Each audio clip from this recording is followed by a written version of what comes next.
I had this idea of what if I created this network and we one day become something like A24, like Magnolia, where we have our like roster of filmmakers and our niche is that it's like neurodivergent filmmakers.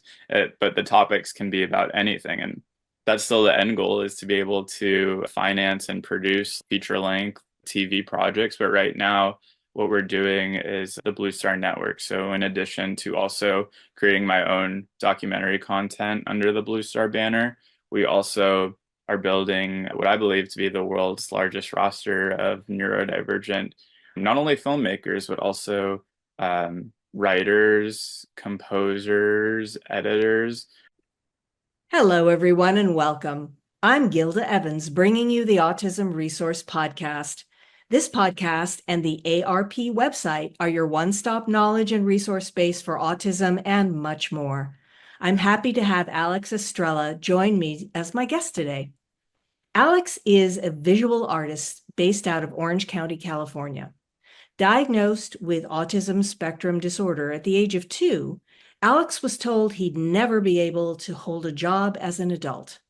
25 years later, Alex has won numerous awards and has garnered nationwide praise for his documentary films and screenplays. Welcome, Alex, and thanks so much for taking the time to join me and discuss the work that you do. Yeah, thank you so much for that awesome intro. And thank you for having me, Gilda. Excited to be here. I'm really happy to have you as well. And so to begin with, tell me, how did you first get into filmmaking? When I was getting ABA treatment, which stands for Applied Behavior Analysis, when I got that treatment after I was first diagnosed when I was 2 years old, and through those 5 years that I received treatment, I just fell in love with movies as being an escape from reality. It was a way for my mom and I to connect because she's the one who got me into them. And we would just go to the movie theaters or we would watch them at home. Usually the movie theaters back in those days because or DVDs, but way different than it is now. And I think fast forward when I got into college, I still had my passion for movies and I realized like the role it had in being a form of escape when I was younger and in a good way to outside of ABA treatment. And I decided I really wanted to just pursue this as a career, not make it a hobby. So I decided to enroll in film and media studies. And from there, I started with narratives. That wasn't really my jam. I got a little too stressed out doing that. And then I took a shot doing documentaries and I loved it. And the first documentary I made still is very like near and dear to me. And from there, it's blossomed into Blue Star Productions, and I'm now making my seventh documentary. So in the last 6 years, so I've been very fortunate to receive a lot of support along the way, and also just having a lot of encouraging peers and meeting a lot of talented filmmakers and coming across great stories too. By way of me making these films, it's also just increased my passion for watching film too, being a consumer. I like to think rather that everything's come full circle from when I started just watching these films and dreaming or fantasizing about making them. And here I am now. It's like I have to pinch myself. Here I am now doing it. So it's been a really cool sequence of events. So now you're getting the support that you need and that you want, but what were some of the biggest obstacles that you faced growing up? Some of the biggest obstacles I faced, I'd say, were ABA treatment. I think is great. And as a disclaimer, I also, by getting my master's in special education, I now practice ABA. I'm a clinician. I generally look at it positively, but being a client of ABA when I was a kid, there were definitely like hardships I faced, like in terms of I'd receive like treatment like 3 days a week. And it was on top of school. I was going to elementary school at the same time. There were definitely challenges I faced, social challenges, and being an only child too, being selfish, and like a lot of typical, I hate to use the word typical, but a lot of autistic traits of a younger kid. It was hard to focus too. It was hard to, I think my mom a lot and my dad a lot too for helping me like stay in line and stuff that I would get so sidetracked. I have a creative mind by nature, but I would always just start one thing and then move on to the next. And so I had a lot of guidance and helping me like stay like a bit more organized with my thoughts and my goals.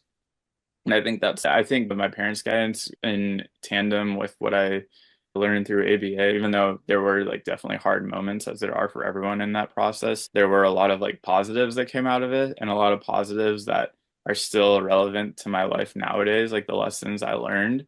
And so putting those two together, like the lessons I learned from my parents and the lesson I learned from ABA has really, I think, been instrumental in why I've been able to have success, why I've been able to go to college, get my master's, be able to do film and a job at the same time. During those 5 years I received treatment, there were a lot of hardships, but one of the biggest things in my life is being able to overcome. And I'm proud to say, like, still overcoming other things nowadays, but I'm proud to say I was able to overcome those kind of that short attention span or the moodiness, if you will, when I was younger. It's really nice, isn't it, to be able to take those lessons and bring them forward and really see how they apply to your life present day. Yeah, it's been a blessing, honestly. So then tell me, what do you hope to accomplish with your films and your Blue Star Network? But what I hope to accomplish is initially, I always knew that, like, beyond my own films, I wanted to do something more. I wanted to have a production company, but I wanted it to be more than just a way to promote my own films.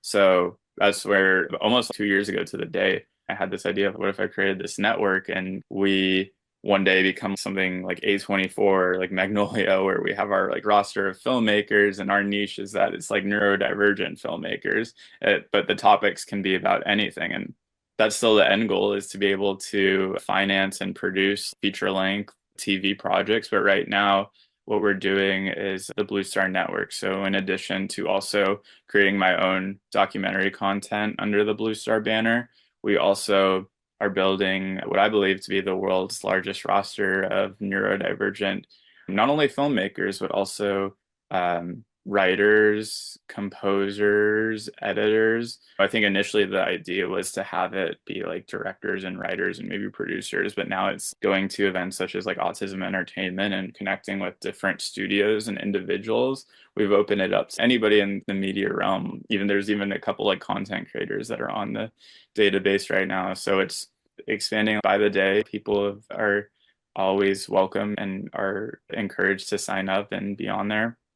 So that's been really cool. Even a year ago, there was about like 5 people. Now it's blossomed up to like close to 40. So it's growing really rapidly, and I'm very thankful for it as well. That's fantastic. There's a real push, growing awareness, I want to say, about inclusivity and about the amazing talent pool that exists in the neurodivergent community for filmmaking and for so many other things as well. So I do want to ask you, though, what do you think Hollywood needs to realize about people with disabilities and inclusivity? That's a great question. It's just that ability. I think so many with the content that's out there or the viewpoints that are out there, it's disability and it's thinking about like the negative aspects like accommodations, costs, etc. But I think the emphasis needs to be on ability, like looking at the glass half full instead of half empty. Obviously, those accommodations and services are needed. That's a given, but it's so worth it. In my experience working with other neurodivergent folks and making documentaries in the neurodivergent world, the experiences that you encounter and whether the subject matter is neurodivergent or the set people behind the scenes are neurodivergent, it's incredible, really. It's as where we met at the Autism and Entertainment Expo. I felt more of a community there than I do at most, if not all, of their film festivals, just because there's such a shared understanding and people with autism have such a passion for wanting to share their work and just a pure happiness. I think myself, I have at some points, and I think that's really what Hollywood needs to embrace is that purity. And obviously, there will be financial accommodations that need to be made, but I'm sure with all the money that these studios have, like they can make those accommodations because really the ability these autistic individuals are bringing to the table are incredible.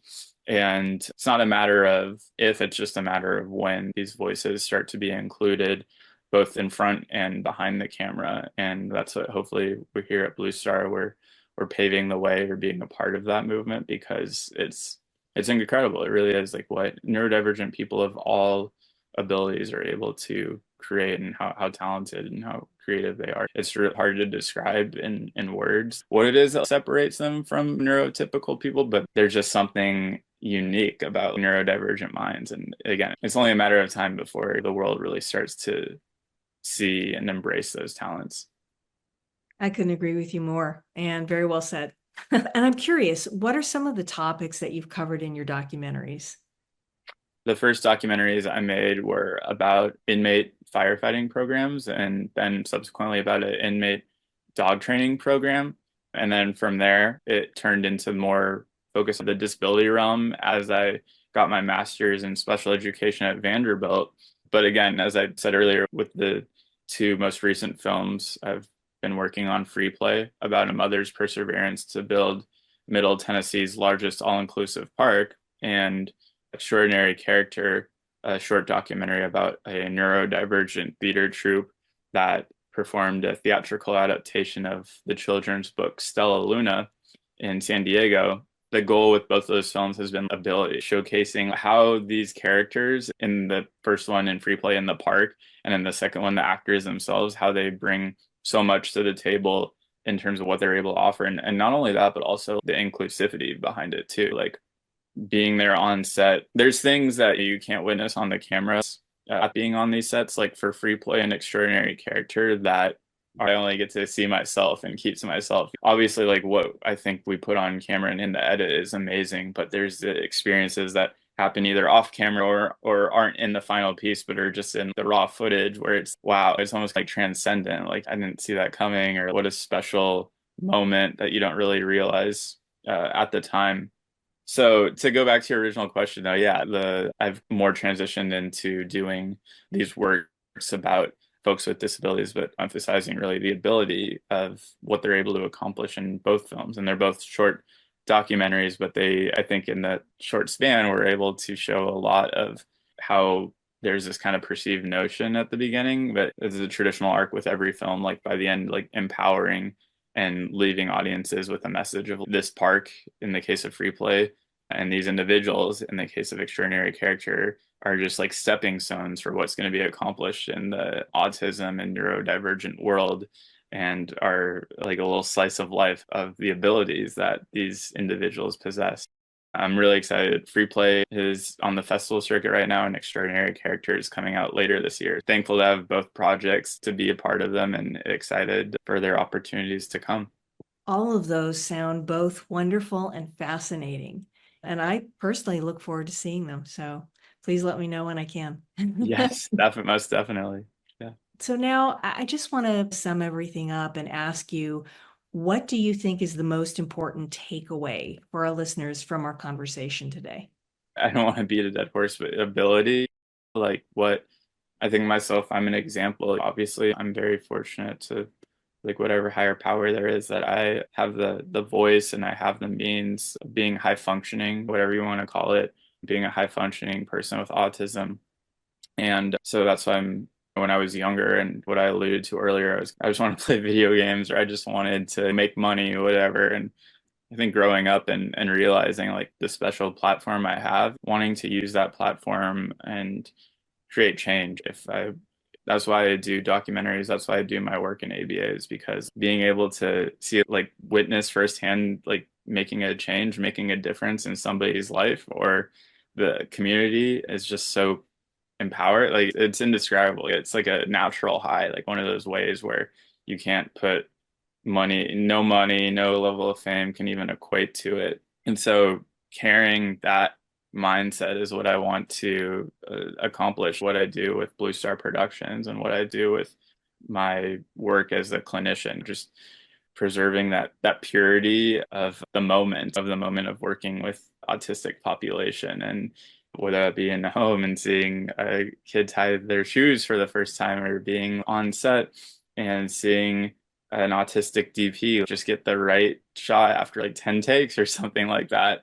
I think just those moments, those moments are incredible. And I've been lucky enough to witness a lot of them in the past. And I think those moments where it's just, you're just there, you're just so present, And I think it's an ability that people with autism have that it's a special like superpower almost, that they're able to be so present in a world where, especially in Hollywood, everyone's moving so quick and go and everything's 5 steps ahead.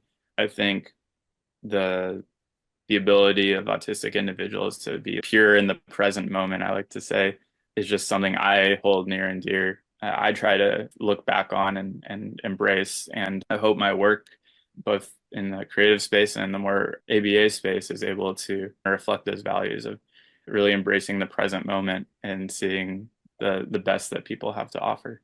Again, I have to say, very well said. And I want to thank you so much, Alex, for your time and for sharing your story with us today. Thank you. Yeah, it was an honor. Really excited I'd be able to talk with you today, Gilda. Thank you. If you like what you hear, please subscribe to the podcast. You can find it on Apple iTunes, Amazon Music, Spotify, and other popular platforms. Don't forget to follow us on Facebook and Instagram. And if you would like more information on this topic or anything else we've covered on the Autism Resource Podcast, visit us online at www.autism.org/podcast. If you have a topic you'd like us to cover in the future, contact us through the website or comment on any of our social media channels. And be sure to check out our growing website often, since we are continually adding useful information and resources. I want to thank our listeners for spending part of their day with us.